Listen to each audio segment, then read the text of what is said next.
Buenas tardes, vamos a hacer la exposición de la fase 5, diferencias y similitudes entre contrato público y privado. Entonces, las diferencias entre un contrato público y un privado es que, por ejemplo, en el contrato público se realiza únicamente cuando una de las partes es una entidad estatal. Debe someterse también a la normatividad vigente. Y el contrato privado es un acuerdo formal entre las partes involucradas, donde puede llegar a haber flexibilización de términos y condiciones acordados en común acuerdo. En el contrato público el contrato es más complejo porque pues por tratarse con el Estado, se deben cumplir los trámites legales, y en el contrato privado es casi directo, es más sencillo, no hay tanto trámite. El contrato público es un tipo de contrato en el cual debe estar inscrito en el RUT para poderse celebrar este tipo de contrato, mientras que el privado solo requiere una buena propuesta. En el público se busca un beneficio social o que beneficie al Estado, y el privado se realiza para el beneficio de una empresa. En el público se requiere convocar por medio de modalidades de contratación pública para escoger a los contratistas, mientras que en el privado no se convoca públicamente, simplemente se escoge el tipo de contrato de acuerdo a lo que se vaya a contratar. En el público se debe publicar en el SECOP 2. El privado no requiere publicar en el SECOP 2. Compañera Wendy, le doy la palabra para que nos hable sobre las partes del contrato. Las partes del contrato público y del contrato privado. Las partes del contrato privado encontramos los datos completos de las partes que contratan, el objeto del contrato, las remuneraciones por regalías que recibirá el autor, los derechos y obligaciones de cada una de las partes, la declaración de autoría y titularidad, el territorio donde tendrá efecto el contrato, la vigencia del contrato, la forma en que las partes resolverán los conflictos, el régimen del legal que regula el contrato. En las partes del contrato privado se encuentra el título, el cuerpo sustantivo, exposición, cuerpo normativo, cierre y anexo.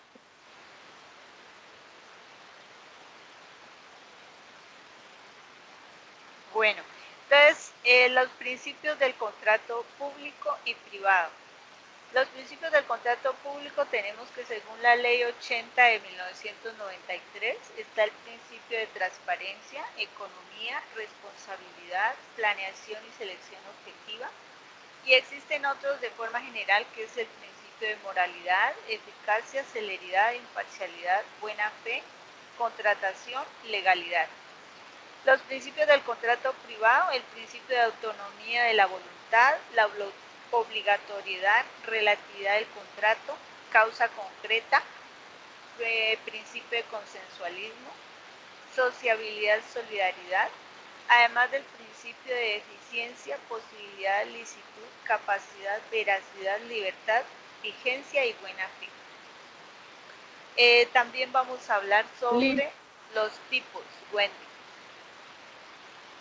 Los tipos o clasificación de contrato público y privado. Los tipos del contrato público: está el contrato de cohesión, el contrato de obra, el contrato de consultoría, el contrato de prestación de servicios, contrato de encargos fiduciarios y fiducia pública.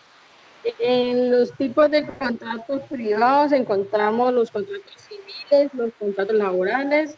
Según las normas del Código Civil, son contrato unilateral,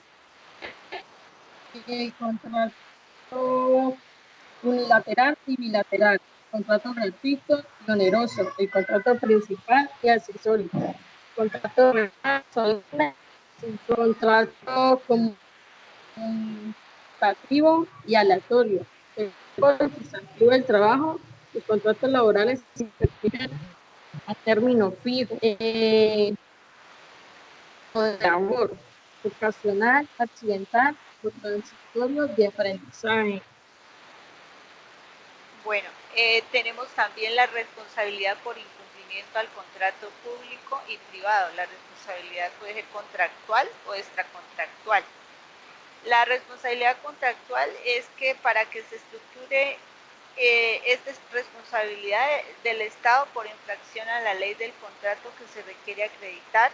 Entonces, el incumplimiento del deber o obligación contractual, bien porque no se ejecutó, o lo fue parcialmente o en forma defectuosa o tardía. B, que ese incumplimiento produjo un daño o lesión al patrimonio de la parte que exige esa responsabilidad, y el C, que existe un nexo de causalidad entre el daño y el incumplimiento.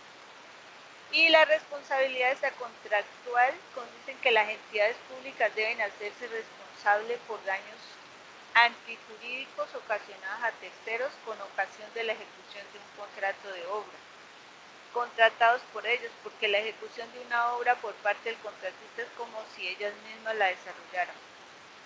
En todo caso, la responsabilidad de una entidad pública por daños ocasionados a terceros debe reunir dos elementos.